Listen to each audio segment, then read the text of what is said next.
Assalamualaikum warahmatullahi wabarakatuh. Perkenalkan, nama saya Julin Januarista Tatiorim dari jurusan AKK dengan NIM 2313201114. Pada video kali ini saya akan membahas tentang pemberdayaan masyarakat di bidang kesehatan. Akan membahas beberapa hal penting yang terkait dengan pemberdayaan masyarakat di bidang kesehatan, karena topik ini sangat relevan dan dalam upaya meningkatkan kualitas hidup masyarakat melalui pendekatan yang tepat dan strategis. Oke, yang pertama kita dengan topik hubungan antara pemberdayaan masyarakat dan determinan sosial kesehatan. Hubungan antara pemberdayaan masyarakat dan determinan sosial kesehatan mencakup faktor-faktor seperti pendidikan, pendapatan, lingkungan, sosial, akses terhadap layanan kesehatan, dan semua yang berperan besar dalam kualitas hidup masyarakat. Pemberdayaan masyarakat adalah proses pemberian kekuatan atau kemampuan kepada masyarakat untuk mengambil keputusan yang tepat untuk meningkatkan kesejahteraan mereka. Kedua, saling mendukung. Saling mendukung pemberdayaan dapat membantu masyarakat mengatasi tantangan yang muncul dari determinan sosial kesehatan. Misalnya, dengan meningkatkan akses mereka ke layanan kesehatan yang lebih baik, atau dengan meningkatkan pengetahuan tentang hidup sehat. Dengan pemberdayaan masyarakat, tidak hanya mendapat akses tapi juga kesempatan untuk berperan aktif dalam pemberdayaan sosial di kesehatan mereka. Yang kedua, pendekatan metode dalam pemberdayaan masyarakat di bidang kesehatan. Bagaimana cara untuk memperdayaan masyarakat dalam bidang kesehatan? Ada beberapa pendekatan yang bisa kita gunakan, di antara lain pendekatan partisipasif. Masyarakat dilibatkan dalam setiap tahap melalui dari identifikasi masalah hingga evaluasi. Ini penting, kebijakan yang diterapkan benar-benar sesuai dengan kebutuhan mereka. Yang kedua, pendekatan pendidikan dan penyuluhan, di mana memberikan informasi yang jelas dan mudah dipahami oleh masyarakat, sehingga masyarakat dapat membuat keputusan yang lebih baik untuk kesejahteraan mereka.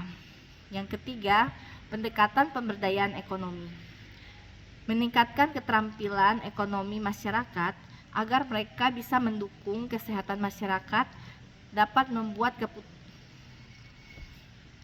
dengan cara lebih mandiri, misalnya pelatihan kewirausahaan. Beberapa metode digunakan dalam focus group discussion atau FGD, pelatihan kepada kader kesehatan lokal, dan kampanye kesehatan di tingkat komunitas.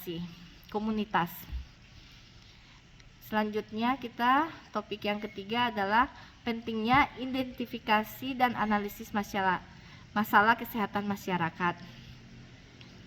Mengapa identifikasi dan analisis masalah kesehatan masyarakat sangat penting? Sebab sebelum kita melakukan pemberdayaan atau perubahan, kita harus benar-benar memahami yang masalah utama masyarakat tersebut. Misalnya, apakah masalah terkait dengan kurangnya akses air bersih, pola makan yang buruk, atau kekurangan fasilitas kesehatan. Langkah awal yang dilakukan adalah dengan kita membuat survei kesehatan masyarakat dan pengumpulan data untuk mengetahui masalah kesehatan yang paling mendesak, sehingga selain itu mengadakan diskusi dengan masyarakat lokal sekitar untuk memahami masalah lebih mendalam, jika suatu juga bisa menjadi langkah yang sangat efektif digunakan. Oke, yang selanjutnya, yang keempat, peran fasilitator dalam formulasi, implementasi, dan evaluasi kebijakan kesehatan. Fasilitator memiliki peran yang sangat penting dalam pemberdayaan masyarakat, khususnya dalam kebijakan kesehatan. Berikut beberapa fasilitator di setiap tahap. 1. Formulasi kebijakan. Fasilitator membantu menyusun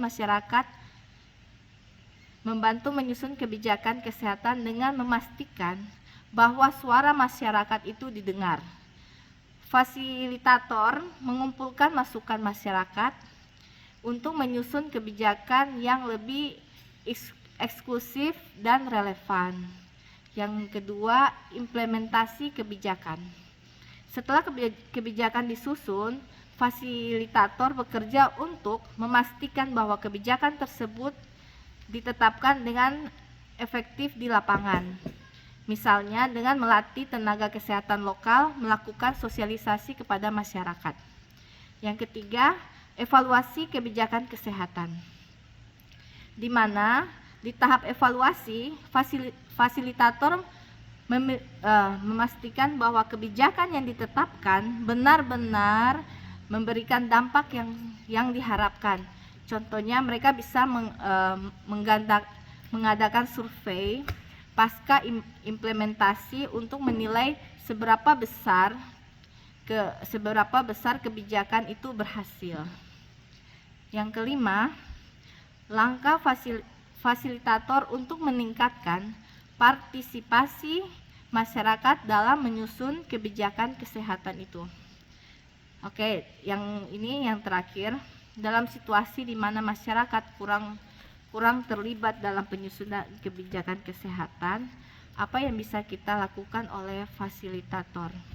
Salah satu langkah yang penting adalah memastikan dialog terbuka antara masyarakat dan pembuat kebijakan. Fasilitator dapat mengadakan pertemuan atau workshop yang mengundang masyarakat sekitar untuk menyampaikan ide, kekhawatiran terhadap yang mereka alami terhadap kebijakan kesehatan yang ada. Pendekatan yang tepat dalam hal ini pendekatan komunikasi dua arah, di mana baik pemerintah maupun masyarakat saling mendengarkan dan berdiskusi. Dengan cara ini, partisipasi masyarakat dapat ditingkatkan dan kebijakan yang dihasilkan lebih mencerminkan kebutuhan masyarakat itu sendiri. Penutupnya, dengan demikian kita tentang pemberdayaan masyarakat dan kesehatan, dengan pendekatan yang tepat kita dapat memastikan bahwa masyarakat lebih terlibat, lebih diberdayakan, dan akhirnya dapat meningkatkan kualitas hidup mereka masing-masing. Terima kasih sudah menonton. Assalamualaikum warahmatullahi wabarakatuh.